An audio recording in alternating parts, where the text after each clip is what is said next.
Ayan po mga kalingap, magandang tanghali po sa inyong lahat.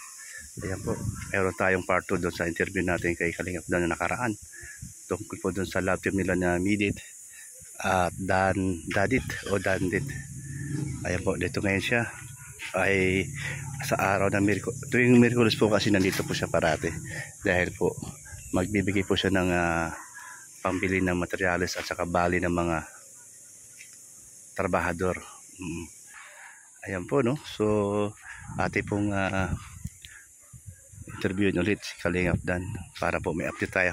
O sige, yan Kalingap Dan, mabuti at di ka pa aalis. Paalis na. Paalis na rin. Bakit mga saglit lang? Oo. Nagulat ako sa performance mo sa part 12. Di ko akalain na kakantahan mo siya o kumanta ka. Hindi ko yun nga yung ginagawa. Pero di, tama naman yun. Nagkaroon ka ng ng panibagong madami nagulat nga. Oo, kaya nga isa na ako doon nagulat. Grabe. Sobra. Pero okay naman. Ayos na, marami naman natuwa. Maganda yung mga lyrics na yan. Ano bang naisip at nakain mo at naisipan mong kantahan si Midit? Para matuloy ang love. Oh, Kalingap Dan, ano bang nakain mo at o naisip mo yun na kantahan mo ang partner mo na si Midit? Para matuloy siyempre ang love team na gusto ng karamihan na mangyari, para patuloy ang ating pagbibigay ng saya at suporta. At saka maraming natuwa talaga at marami niya nagmamahal sa iyo. Di mo ba alam na 4 na ngayon ang GC ng group shot? Group yung mga natawag na grupo para doon sa love team niyo, no? Mayroong Dadit International. Mayroong Dadit na may Italy, may Philippines. Oh. At meron din Dadit Love Team International. Sila yung nagbigay sa atin ng nag-sponsor sa pa-feeding. Ay, wow. Si Ma'am Helen. Tapos sa susunod po ay meron pa mga susunod na pa-feeding ulit. Yun nga, sila ulit from Team Dandit Love Team International. Pasalamatan mo sila. Okay, shout out mo sila, Kalingap Dan. Shout out po sa inyo, kay Ma'am Helen Bowen, dahil meron sila mga plano pa na magpatuloy sa mga feeding at mamigay pa ng school supplies gamit ang ating channel. Kaya malaking tulong din po yun, hindi lang sa akin pati sa mga mabibigyan pa po natin. Katulad nung nag-feeding kami nung una pa lang, na ang dami na pasaya mga bata. Wow, ang galing. Congrats po sa inyong lahat. Kalingap Dan, meron lang akong gustong sanang sabihin sa iyo para naman kahit na papaano maging masaya siya, dahil nalungkot din naman siya at ako nalungkot din sa kanya sa mga nangyayari. Nag-iisa lang naman siya, wala siyang kakampi o anuman. So, pero nung nag-usap na kami tatlo, tumatawag ako sa kanila at sa video call nga. Sino? Si Midit, nagsorry na sa kay Perla. So si Perla inaccept naman niya. Pero siyempre baka pwede mong pasalamatan din si Perla at i-shoutout mo din si Perla, dahil siya yung, sa totoo lang na hindi mo alam ito, kaya ko lang sasabihin sa'yo, siya yung nagpapusurprise sa inyo. Siya yung dating yung Dadit Global. So wala na ngayon dahil nagka-problema nga sa nangyayari, nakakalungkot naman. Pero yung mga kasama nila dati, okay naman silang sa ngayon, at sa ibang grupo okay din naman sila. Sabi ko nga sa kanila na kausapin na lang maayos, lalo na si Midit, at nagsuri naman si Midit sa kanyang interview. Sila? Oo, nakausap sila doon sa video call. At siyempre hindi naman nakala ni Midit ngayon na may nasabi siya doon sa interview ni Kalingap Rab. So at hindi naman alam ni Midit doon sa yung birthday mo nga na tayo yung inatasan ni Perla o sila si Ma'am Estila. So okay na no. So kaya lang siyempre gusto ko lang din na galing sa iyo na paano mo sabihin para kay una-una kay Perla. Nagpapasalamat ako na pinakinggan ni Ma'am Perla ang side ni Midit at tinanggap ang pagpapaumanhin at sana mag-ayos na at magpatuloy siyempre sa yung pagsuporta at pagtangkilik sa amin, na wala ng mga issue or mga bashing. At alam ko si Ma'am Perla, nakausap ko naman yan dati, na mabait nga At marami din siyang mga plano sa amin ni Merit na tulong. Kaya salamat po sa surprise nyo na pa-birthday. Hindi lang naman po si Ma'am Pearl at napakarami pa pong mga mga tumulong, nag-sponsor ng aking birthday. Kaya yun, sana yung maging okay na lahat para maging good vibes at happy na lang. At syempre gusto ko rin magpasalamat kila Ma'am Ana Rita at sa kanyang asawa na nagbigay din ng tulong sa kabahay sa Limyon, at syempre sa Ma'am Elizabeth Bishop, yung mga nakakausap ko dyan sa sino pa nga ba yun? Si Ma'am Stella, yan yung mga talaga solid na nagmamahal sa ating Dandit Love Team. Di nga kay Ma'am Perla, kilala naman yan ni Kuya Brooks. At salamat din po na pinagkatiwalaan niya si Papa na mag-asikaso at ma-surprise sa aking kaarawan. Yun, syempre si Medit, salamat din na nandun din, nag-effort din talaga. Salamat po sa inyong lahat. At yun, syempre especially kay Tita Perla, salamat po sa inyong lahat.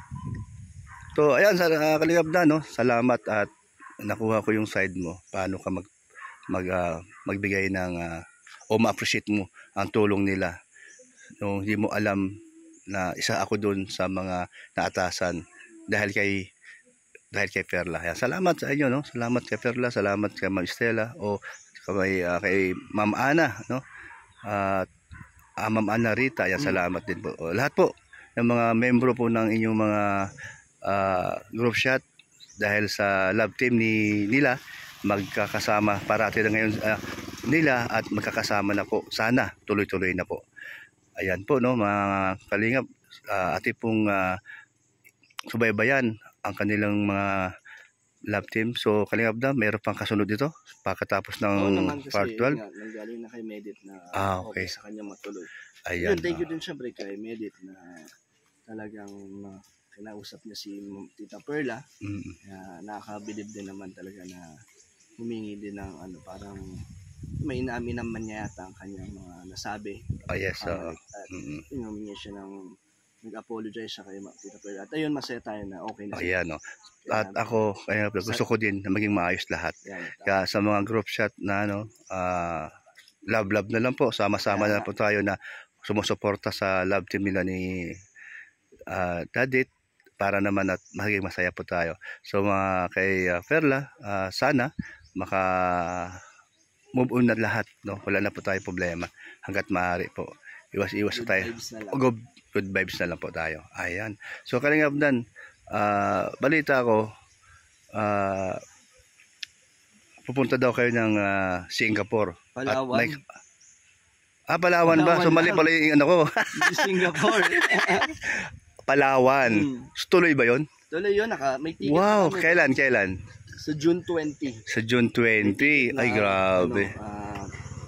Na-reserve na din sa hotel. So, ilan kayo para malaman po namin? Kasama doon si Ian, si Emmy, si Rab, si Jack, si Ate Nelia, si Rabay. Wow. Ako, si David, si Jomar, si Cedric.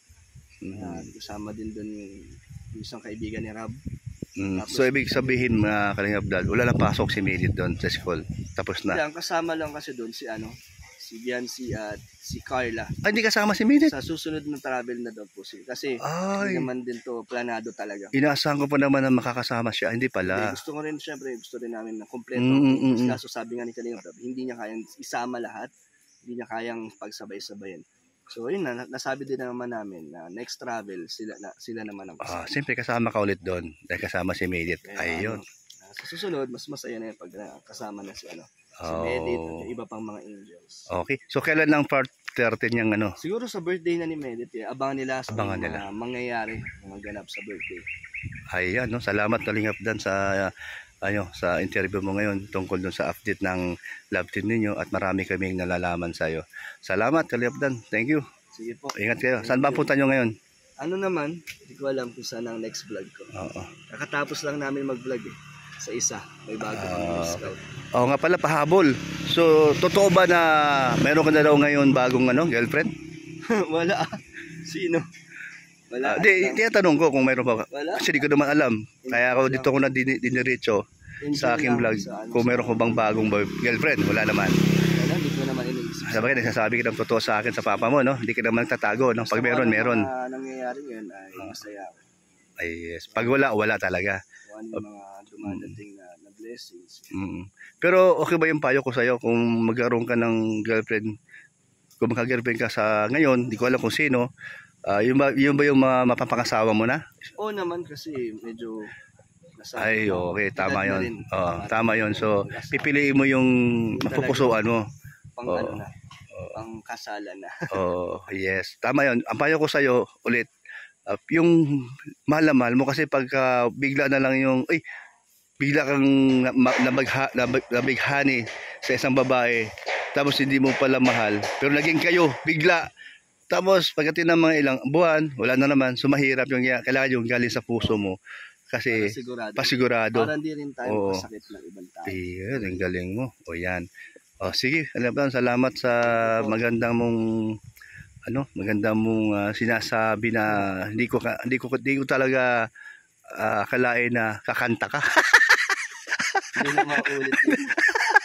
Pero kompleto ka na. Kumakanta ka na, sumasayaw ka pa. Grabe, alam ko naman, hindi mo naman talaga linya yan eh. Pero believe ako sa'yo kasi natutunan mo bilang artista sa Kalingap. Ganun talaga, no?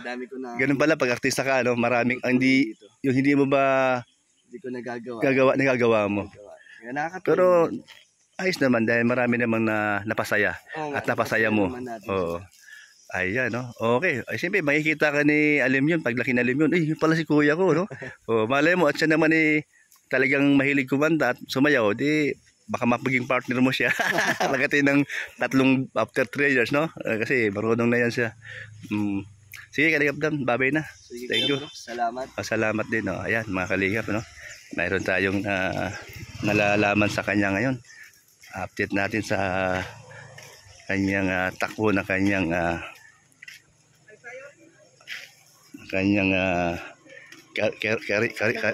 sa takbo niyang kanyang career, sa kanyang takbo ngayon sa kanyang career. So talaga namang ang ganda po ng ang ganda po ng sinasabi niya ngayon. Ayan po, salamat po mga Kalingap. Thank you po. Ayan. God bless po sa inyo. Thank you, bye-bye.